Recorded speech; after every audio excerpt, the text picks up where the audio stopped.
इतिहास का मैं क्वेश्चन बताने जा रही हूँ जो कला संस्कृति एवं संबंधित तथ्य से ली गई है। तो आप लोग अच्छे होंगे। आप लोगों को मेरा प्यार भरा नमस्कार। मैं अब शुरू करती हूँ भारतीय नृत्य के बारे में। भारत में नृत्य की विषय वस्तु पुराने आख्यानों और प्राचीन साहित्यों पर आधारित है।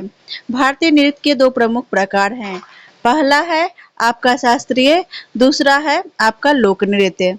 शास्त्रीय नृत्य किन पर आधारित है तो प्राचीन ग्रंथों पर आधारित है।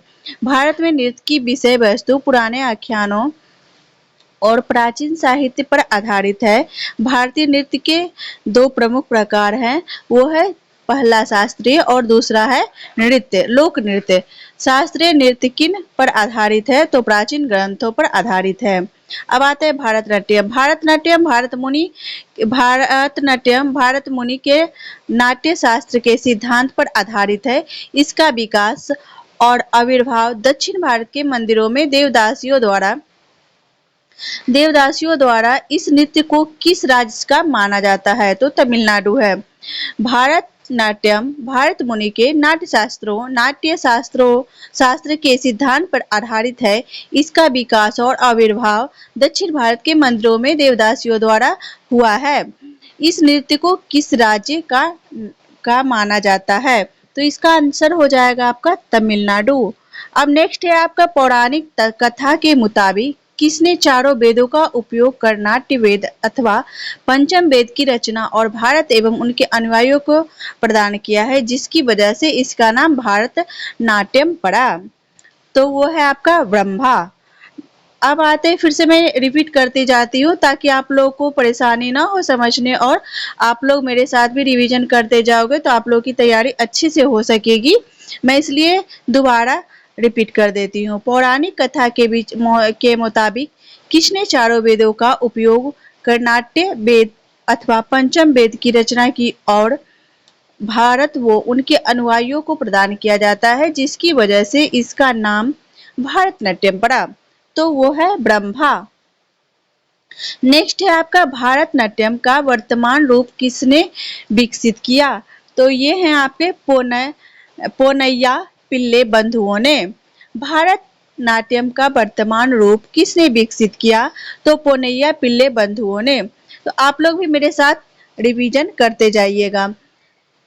नेक्स्ट है आपका भारत नाट्यम तुलनात्मक रूप से नया नाम इससे पहले किन नामों से जाना जाता था तो है इसका आंसर है आपका सादिर दासी, अट्टम और तंजावुर नाट्यम। फिर से मैं रिपीट कर दे रही हूँ आपका भारतनाट्यम तुलनात्मक रूप से नया नाम पहले इसे किस नामों से जाना जाता था तो इसका आंसर है आपका सादिर दासी, अट्टम और तंजावुरम नाट्यम। नेक्स्ट है आपका भाव, राग और ताल इस नृत्य के तीन तत्व हैं। यह प्रायः एक गायन के साथ प्रारंभ किया जाता है। इसको किनके द्वारा प्रदर्शित किया जाता है तो महिलाओं द्वारा इसका प्रदर्शित किया जाता है। भाव, राग, ताल इस नृत्य के तीन तत्व हैं। यह प्राय एक गायन के साथ प्रारंभ किया जाता है। इनको किनके द्वारा प्रदर्शित किया जाता है तो ये है आपका आंसर महिलाओं द्वारा। नेक्स्ट है आपका अलारिपू यानी अलारिपू का मतलब होता है वंदना, जाति स्वरूप यानी स्वर का सम्मिश्रण, और है आपका शब्दम का अर्थ होता है स्वर एवं गीत। ज्वालियां यानी ज्वालियां का मतलब होता है श्रृंगारिक, और तिल्लाना का मतलब होता है शुद्ध नृत्य। किस नृत्य के प्रारूप है तो ये है आपका भारतनाट्यम। फिर से मैं आपको रिपीट कर देती हूँ। अल्ला रिपू का मतलब होता है वंदना, जाति स्वरूप का मतलब होता है स्वर सम्मिश्रण, और शब्दम मतलब होता है स्वर एवं गीत। ज्वालियां मतलब होता है श्रृंगारिक, और तिल्लाना का मतलब होता है शुद्ध नृत्य। किस नृत्य के प्रारूप हैं तो भारतनाट्यम।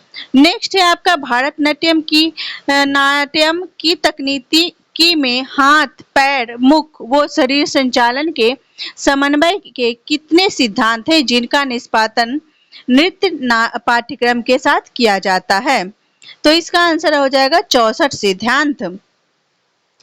फिर से मैं आपको रिपीट कर देती हूँ, है आपका भारतनाट्यम की तकनीकी में हाथ पैर मुख व शरीर संचालन के समन्वय के कितने सिद्धांत जिनका निष्पादन नृत्य पाठ्यक्रम के साथ किया जाता है।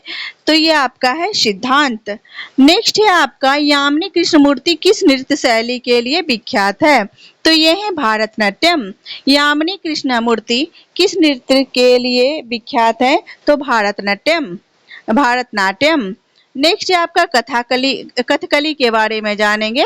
तो ये 17 क्वेश्चन है आपका, 17वीं शताब्दी के दौरान विकसित कथकली किस राज्य का सबसे परिष्कृत और विस्तृत नियमावली नृत्य शैली है। तो ये है केरल।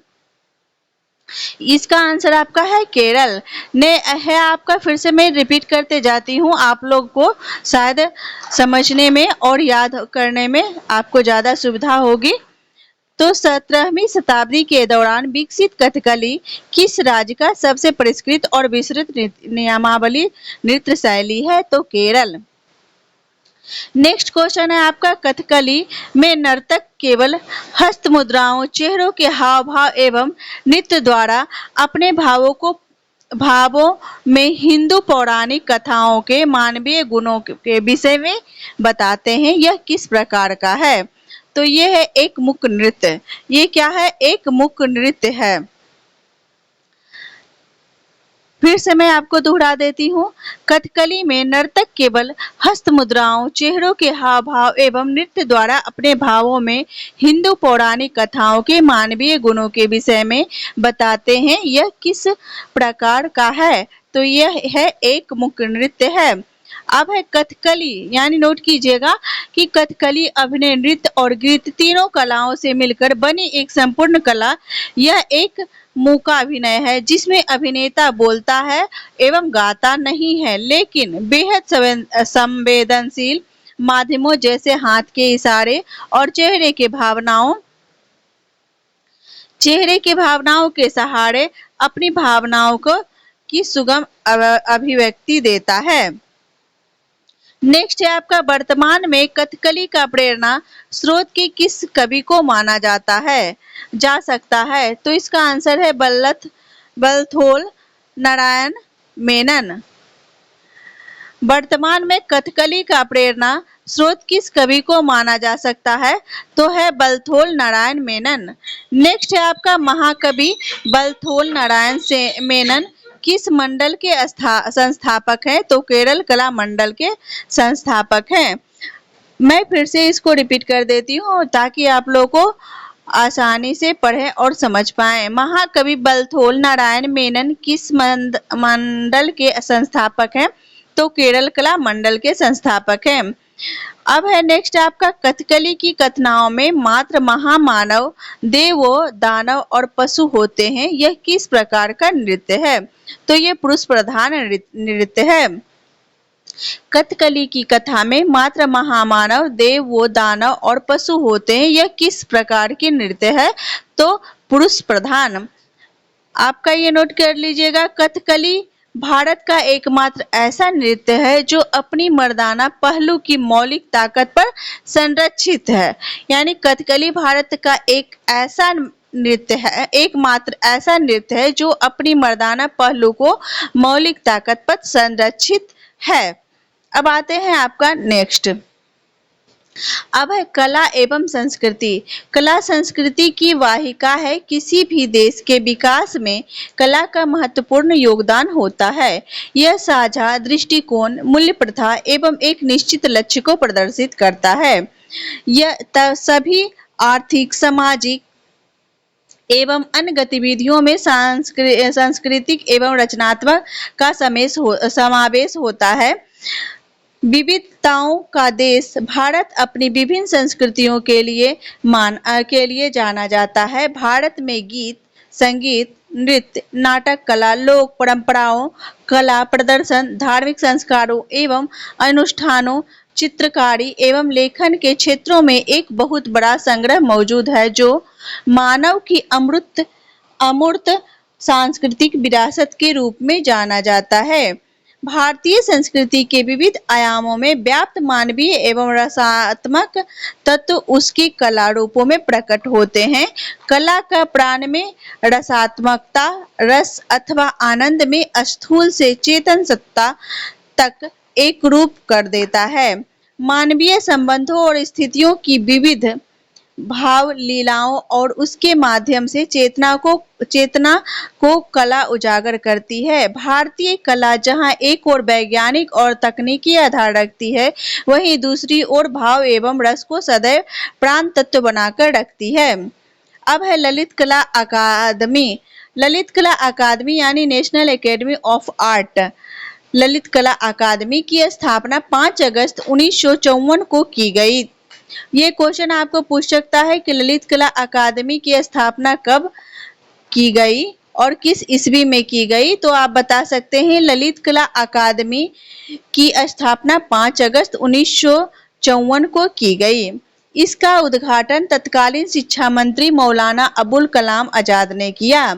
इसको पूछ सकता है क्वेश्चन में आपको दोस्तों कि इसका उद्घाटन यानी ललित कला अकादमी का उद्घाटन तत्कालीन किसने किया, तो इसको आप आंसर कर सकते हैं कि ये ललित कला अकादमी का उद्घाटन तत्कालीन शिक्षा मंत्री मौलाना अब्दुल कलाम ने किया। यह भारत में दृश्य है।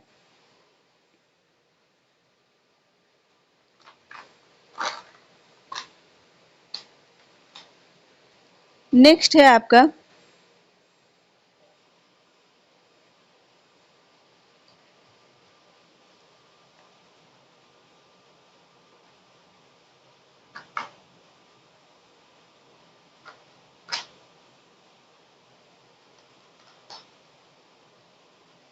अब मैं यहीं पे इसको समाप्त करती हूँ। आगे मैं दूसरे वीडियो में आपको आगे बताना चाहूँगी। अगर ये वीडियो आपको अच्छी लगे तो लाइक करना, सब्सक्राइब करना। धन्यवाद। अपनी वाणी को विराम देते हुए मैं आपको